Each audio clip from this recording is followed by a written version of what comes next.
बिस्मिल्लाहिर्रहमानिर्रहीम अस्सलाम वालेकुम फ्रेंड्स, क्या हाल है। उम्मीद करता हूँ ठीक होंगे।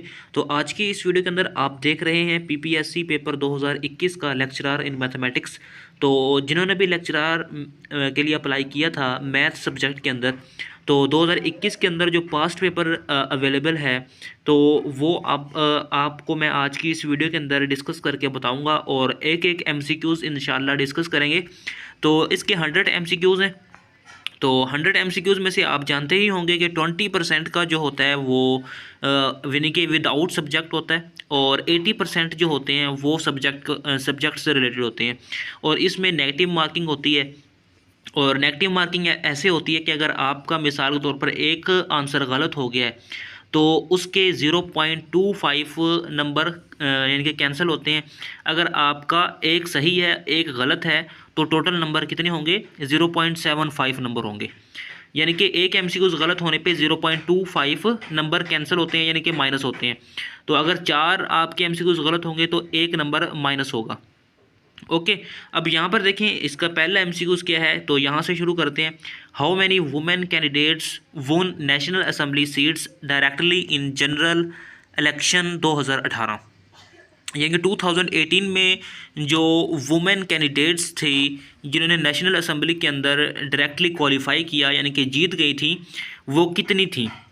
तो यहाँ पर इन्होंने पीडीएफ के अंदर जो आंसर दिया हुआ है वो बिल्कुल गलत दिया हुआ है। यहाँ पर उन्होंने आंसर दिया हुआ है 4 ए ऑप्शन, ठीक है। लेकिन इसका आंसर सी है। आप गूगल पर भी जाके सर्च कर सकते हैं कि how many women candidates which are selected, या नेशनल असेंबली सीट्स के ऊपर जितनी भी वुमेन कैंडिडेट्स सेलेक्ट हुई थी 2018 में, वो 8 ही आता है, ठीक है। 8 इसका आंसर ठीक है, यानी कि सी ऑप्शन इसका ठीक है। तो वैसे पीडीएफ में ये ए ऑप्शन दिया हुआ है, लेकिन आप फिर भी चेक कर सकते हैं, मेरी तरफ से सी ऑप्शन ठीक है। नेक्स्ट आगे देखें, let X and Y be Banach spaces.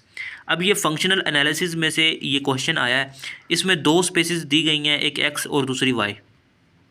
अब उसके बाद ये है कि then the product space X cross Y, तो यानी कि उनका प्रोडक्ट भी आपस में बनाक स्पेस बनेगा with the norm defined by. अब नॉर्म को डिफाइन किया गया है कि एक्स वाई जो है ना, यहाँ पर देखें एक्स वाई का पेयर है और इस पेयर को एक नॉर्म के अंदर लिखा गया है। अब नॉर्म की डेफिनेशन भी यही थी कि वो अगर नॉर्म किसी पेयर के ऊपर अप्लाई हो तो वो डिफरेंट यानी कि सेपरेटली उनके एलिमेंट्स के ऊपर यानी कि एक्स और वाई के ऊपर अप्लाई हो जाएगा। अब एक्स के ऊपर भी नॉर्म अप्लाई हो गया, वाई के ऊपर भी अप्लाई हो गया, तो और वो जो पेयर है वो इसी स्पेस एक्स वाई से बिलोंग करता है। तो ये बेसिकली किसके इक्वल है, यानी कि ये किसकी डेफिनेशन है, ये नॉर्म्ड स्पेस की डेफिनेशन है। आप यहाँ से इसका आंसर बी करेक्ट कर सकते हैं। ओके, तो इसका आंसर बी करेक्ट है। तो नेक्स्ट आप देख सकते हैं, नेक्स्ट एमसीक्यूज क्या है कि let F of X is equal to X greatest integer less than और इक्वल टू एक्स, यानी कि जो एक्स है वो किसी दूसरे इंटीजर से बड़ा भी है और इक्वल भी है। Integrable function on 0 4।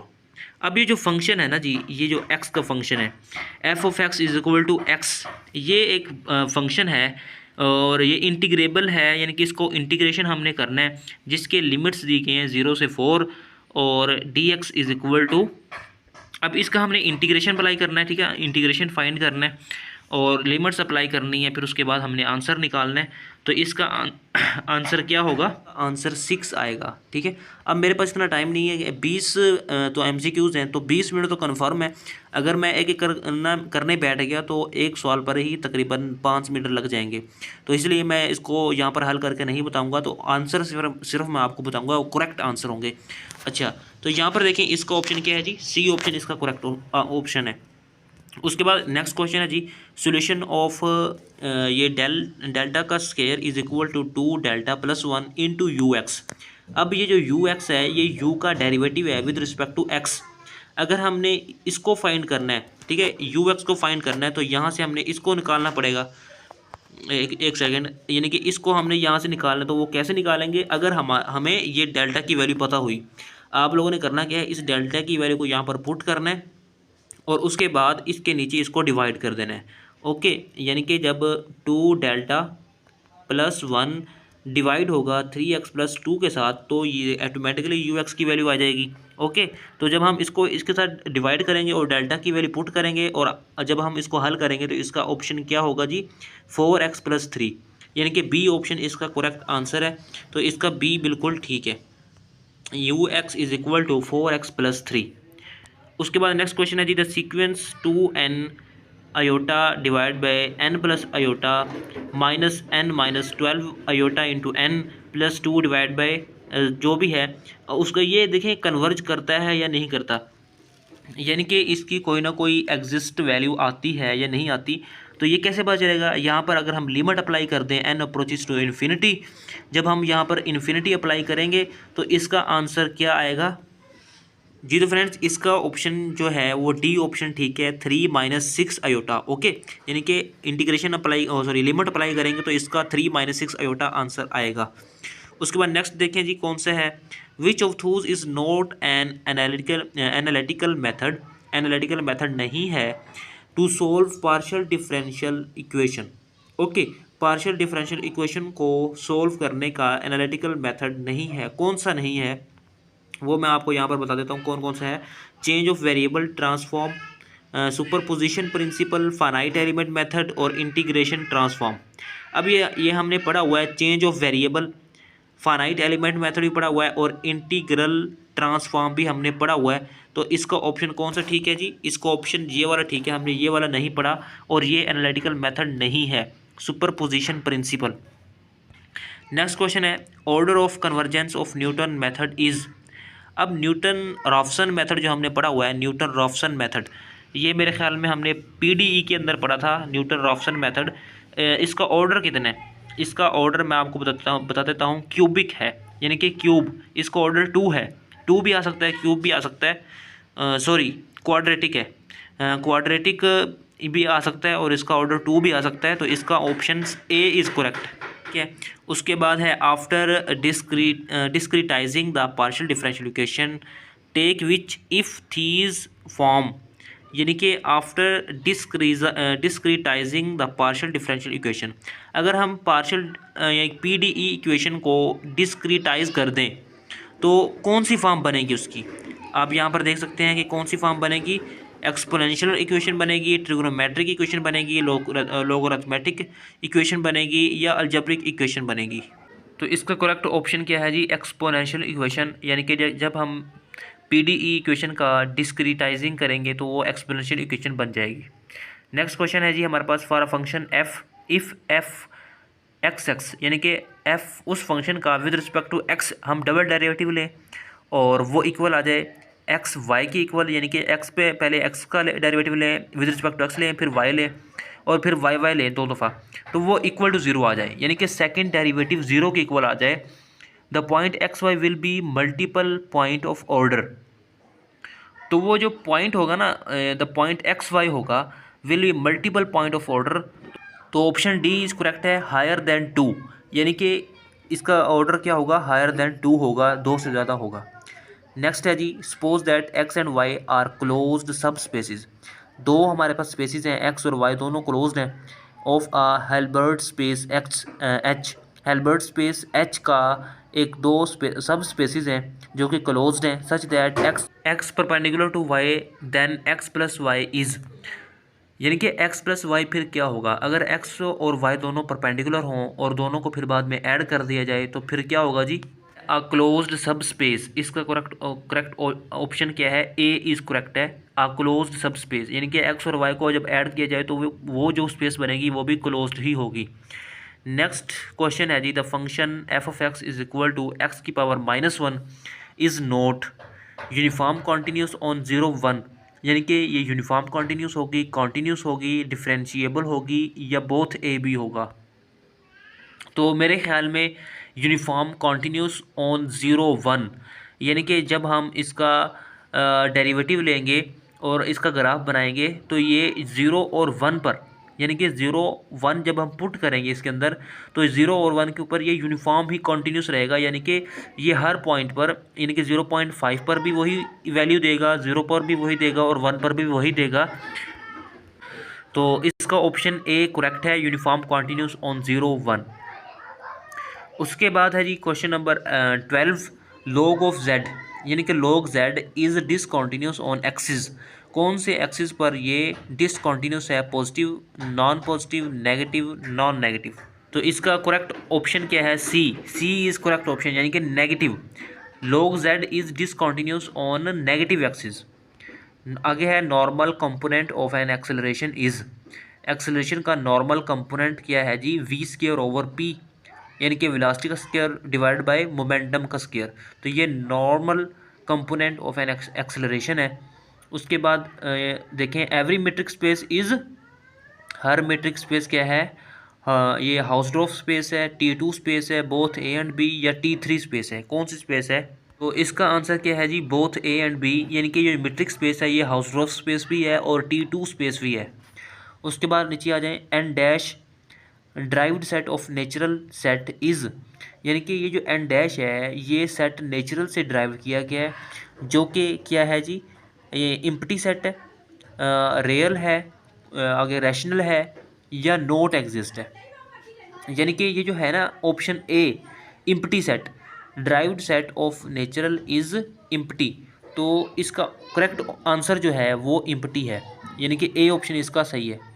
आगे देखें जी, गिवन ए एन सीरीज़, यानी कि एक सीरीज़ ए एन है जिसमें एन बिलोंग करता है नेचुरल नंबर से, यानी कि A1 से लेकर A अप टू 100 ऑन तक, वेयर AN ग्रेटर देन 0, यानी कि जो ये सीरीज़ है, यानी कि ये जो सीरीज़ है इसका जो आंसर आएगा वो ग्रेटर देन 0 है, यानी कि पॉजिटिव है फॉर ऑल n, जितने भी n है उस पर।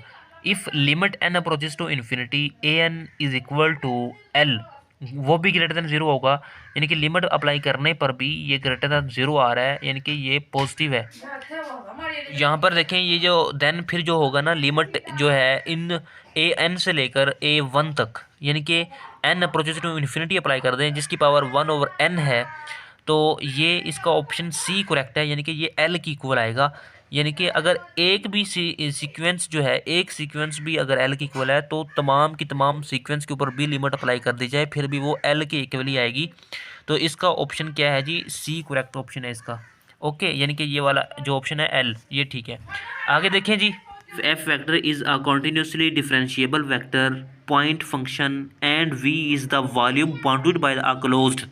अब यहाँ पर एक बात समझने की है कि अगर हमारे पास फंक्शन फंक्शन कह रहा हूँ, एक वेक्टर f है जो कि कंटिन्यूसली डिफरेंशिएबल वेक्टर है, पॉइंट फंक्शन एंड v, और दूसरा v है, ठीक है। v is a volume bounded by a closed, और v क्या है? एक वॉल्यूम है।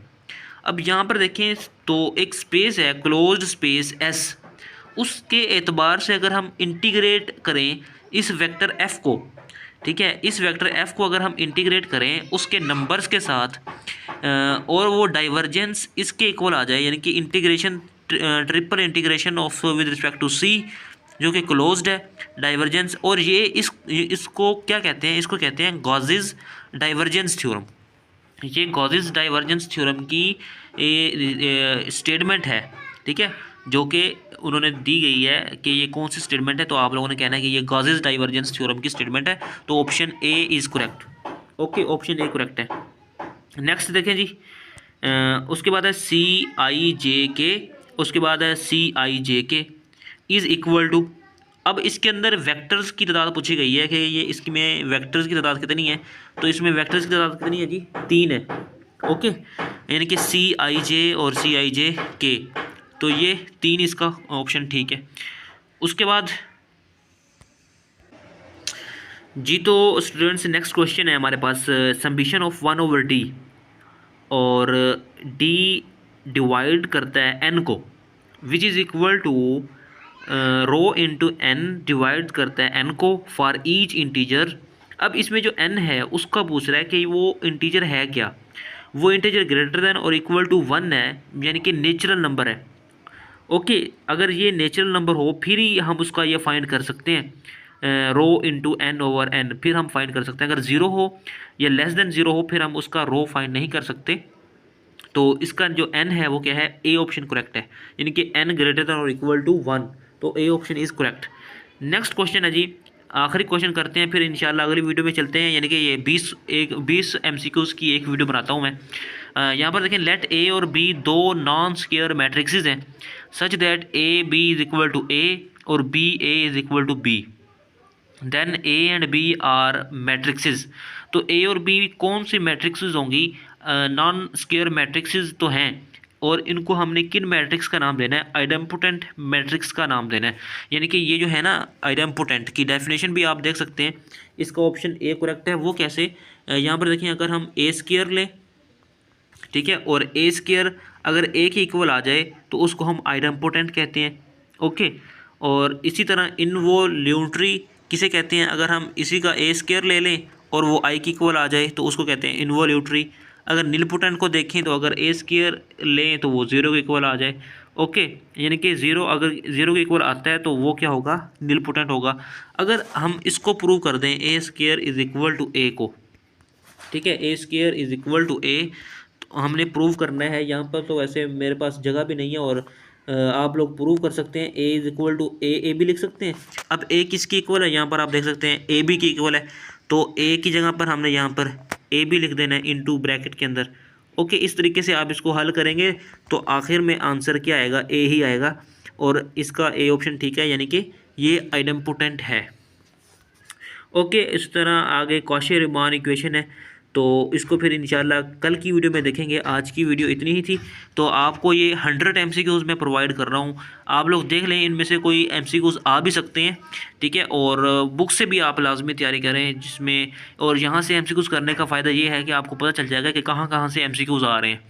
मोस्टली जो MCQs देखे जा रहे हैं वो फंक्शनल एनालिसिस में से आते हैं, और इसके साथ साथ जो पीडी है या पार्शियल डिफरेंशियल इक्वेशन है, या इसके अलावा जो कैलकुलस है, वहाँ से मोस्टली क्वेश्चंस आ रहे हैं।